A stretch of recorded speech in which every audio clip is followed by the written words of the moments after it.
Have you ever wondered what it was like to wake up in the middle of the ocean to the desperate cry of black sails on the horizon? Imagine for a moment, you're aboard a Spanish galleon loaded with Peruvian gold, sailing through the treacherous waters of the Caribbean in 1650. The sun has barely risen. The sea breeze carries that salty scent you've known for weeks, when suddenly, that ominous silhouette emerges between the waves. But what really happened in the minutes following that sighting? How did experienced captains turn merchant ships into floating fortresses? And why did some vessels escape unharmed, while others became tragic legends lost to the deep? The answer lies in the naval defense strategies that evolved over centuries of constant warfare between merchants and privateers. A deadly dance between predator and prey that shaped not only maritime history, but the very fate of entire empires. When we think of defense against pirates, the first image that comes to mind is of smoking cannons and gleaming swords.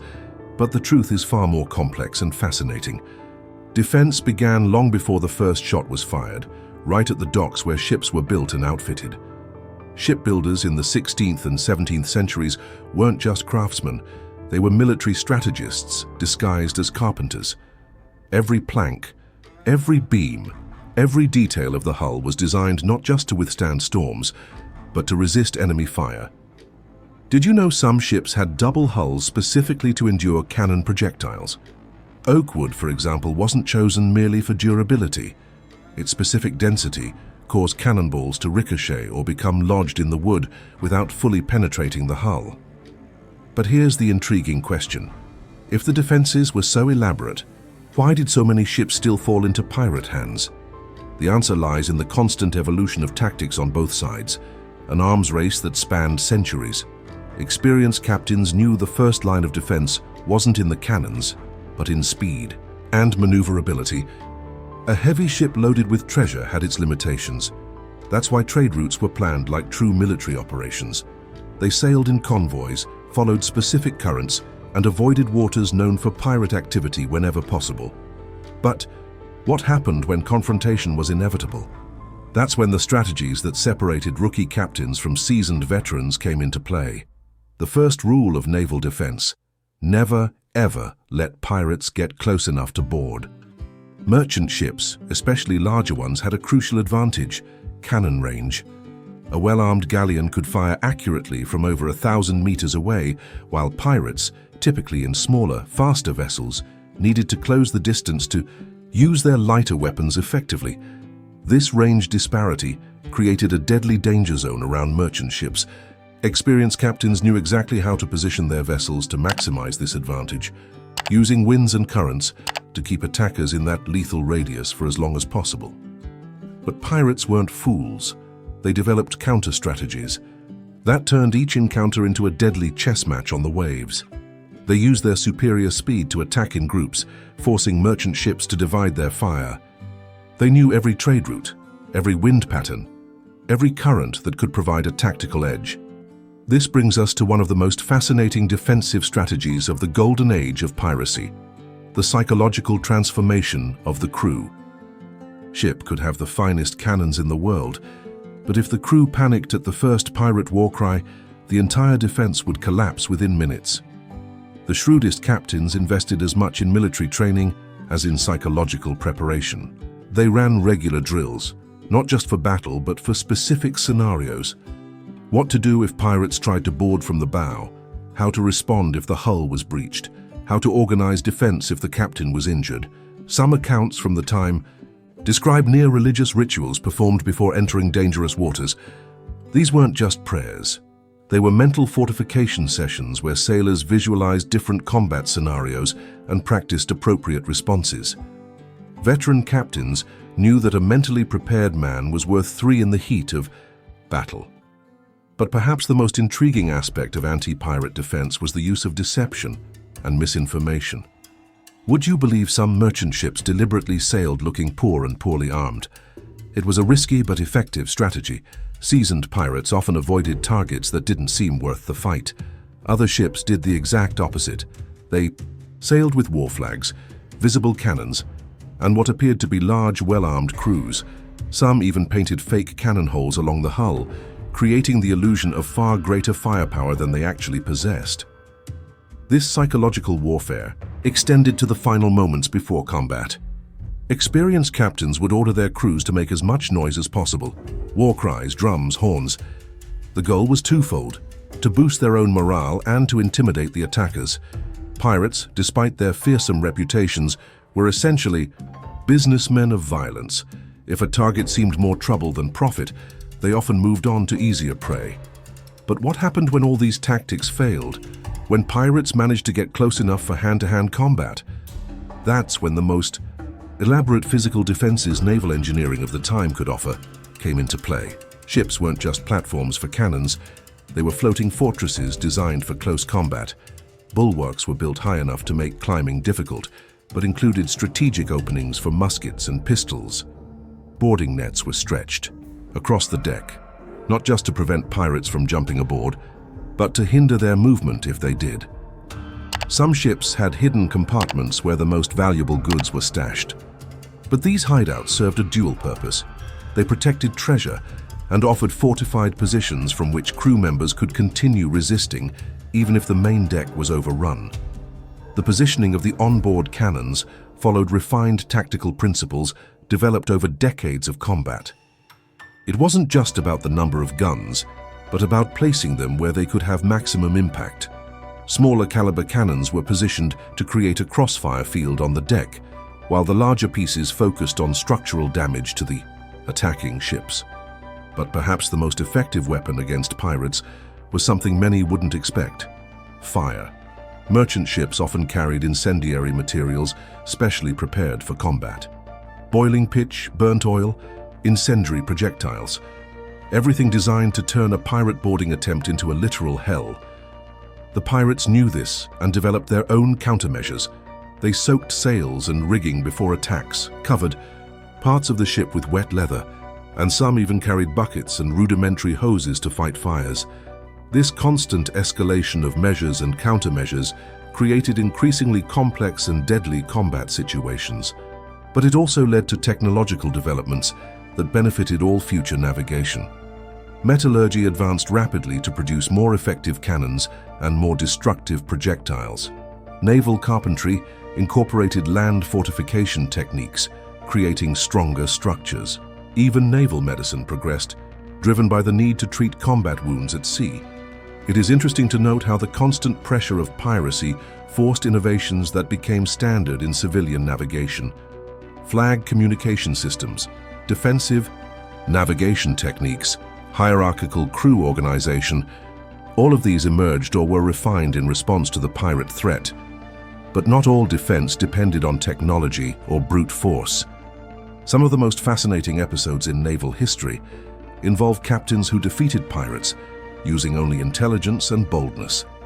There is the account of a Portuguese captain who, when surrounded by 3 pirate ships in the Indian Ocean, pretended his ship was consumed by plague. He spread cloth stained with animal blood across the deck, ordered part of the crew to hide in the hold, and the few men visible on deck acted as if sick and dying. The pirates, terrified of contagion, kept a safe distance, while the merchant ship calmly sailed out of danger. A victory won without firing a single shot. Another notable case involved an English captain who used the pirates' own reputation against them. Upon spotting suspicious sails on the horizon, he hoisted a fake pirate flag and sailed directly toward the attackers, as if he were a privateer seeking partnership for a joint attack. The confusion lasted long enough for him to escape under the cover of night. These stories show us that defense against pirates was both an art and a science. It required not only courage and proper equipment, but also creativity, psychological insight, and a deep understanding of pirate mentality. But what about the great naval battles? Those epic confrontations that lasted hours and left the sea covered with wreckage and blood. These battles followed tactical patterns developed over centuries of naval warfare. The line of battle formation, where ships positioned themselves in a row to maximize side firepower. The coordinated use of winds and currents to maintain positional advantage. The concentration of fire on specific points of the enemy ship to cause critical damage. Pirates, in turn, rarely faced these formations head-on, They preferred naval guerrilla tactics, quick strikes, strategic withdrawals, using multiple small vessels to confuse and divide the enemy's defense. This created unique confrontations, different from conventional naval battles between organized fleets. It was a deadly dance between military discipline and desperate creativity, brute strength and cunning.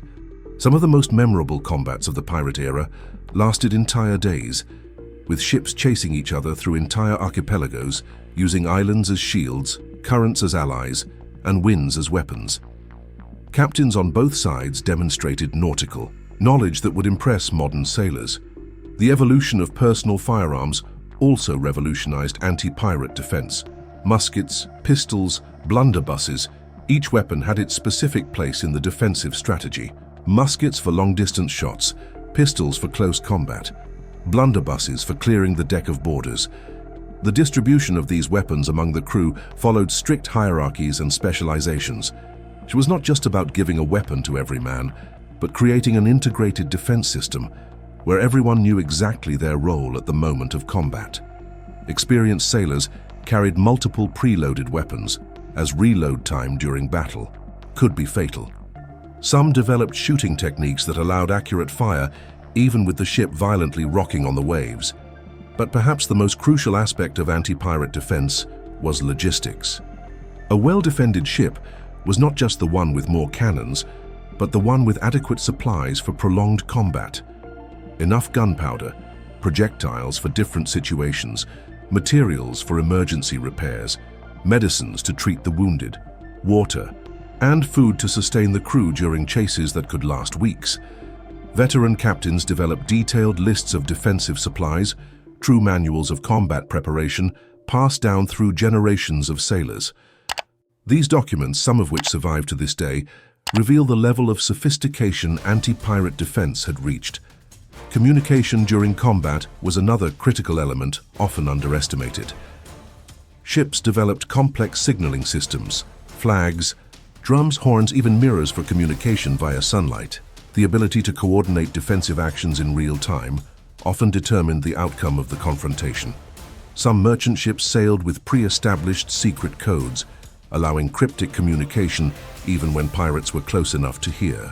The command shouts. It was a primitive but effective form of naval encryption. Combat medicine also evolved rapidly during the golden age of piracy. Merchant ships carried surgeons, or at least men trained in basic medical procedures, not only to treat combat wounds, but to keep the crew fit to fight during prolonged confrontations. First aid techniques, emergency amputations, treatment of burns. These all became essential knowledge for any crew hoping to survive in pirate-infested waters. But what about the human factor? How did ordinary men, many of them simple merchant sailors, find the courage to face pirates whose reputation for cruelty echoed through every port? The answer lies in the very nature of maritime life at the time. Men who chose the sea as their profession had already faced storms that could split ships in two, diseases that decimated entire crews, and months of total isolation from civilization. To them, pirates were just another danger in a life already full of deadly risks. Moreover, many merchant sailors had previously served in naval forces before seeking civilian life. They brought with them experience in naval combat, knowledge of military tactics, and a disciplined mindset that made all the difference at critical moments. The commercial companies of the era also offered specific incentives for crews that managed to repel pirate attacks, cash prizes, profit sharing, promotions, all to motivate effective defense. Some sailing contracts included specific clauses regarding the distribution of rewards for bravery in combat. This created an interesting dynamic. Crews who defended their cargoes not only out of duty, but also for direct financial interest. Men who knew that a successful defense could secure their family's livelihood for years. Constant training was also fundamental. Merchant ships on dangerous routes regularly conducted combat drills, not only cannon firing simulations, but full combat situation exercises, boarding, fire outbreaks, hull damage, loss of the captain. These trainings created a collective mindset where every man knew exactly what to do in any emergency situation. There was no time for panic or hesitation when pirates appeared on the horizon. only coordinated and determined action. The evolution of anti-pirate defense also profoundly influenced the design of ports and coastal cities. Many ports developed integrated defense systems where merchant ships could seek refuge under the protection of coastal fortifications. Some ports kept warships specifically to escort merchant convoys through dangerous waters. This was a primitive form of naval protection that anticipated military concepts that would only become standard centuries later. Naval intelligence also evolved rapidly. Networks of informants in different ports provided data on pirate movements, allowing merchant ships to adjust their routes to avoid danger zones. Some captains maintained detailed maps, not only of currents and winds, but also of recent pirate sightings. These information networks were so valuable that some commercial companies employed agents dedicated exclusively to gathering intelligence on pirate activity. It was an investment that paid off many times over by enabling valuable ships to avoid unnecessary confrontations. As the years passed and piracy gradually declined, many of the defensive techniques developed during these centuries of conflict were incorporated into standard navigation. Naval design principles, combat tactics, crew organization, communication systems all evolved under the constant pressure of the pirate threat. Today, when we see a modern ship sailing calmly across the oceans, it is easy to forget that many of its basic features, from the layout of emergency equipment to communication protocols, have their roots in those desperate clashes between merchants and corsairs on the stormy seas of centuries past. The legacy of those brave captains who transformed their merchant ships into floating fortresses lives on today, not only in naval museums or history books, but in the very principles that govern modern navigation. They taught us that true defense lies not only in the strength of weapons, but in meticulous preparation, collective courage, and the human capacity to adapt and overcome any threat the oceans may present. And perhaps that is the most valuable lesson we can draw from these tales of combat on the high seas, that survival, whether against pirates or any other danger, depends not only on material resources, but on the human determination to never surrender, no matter how dark the sails. On the horizon may be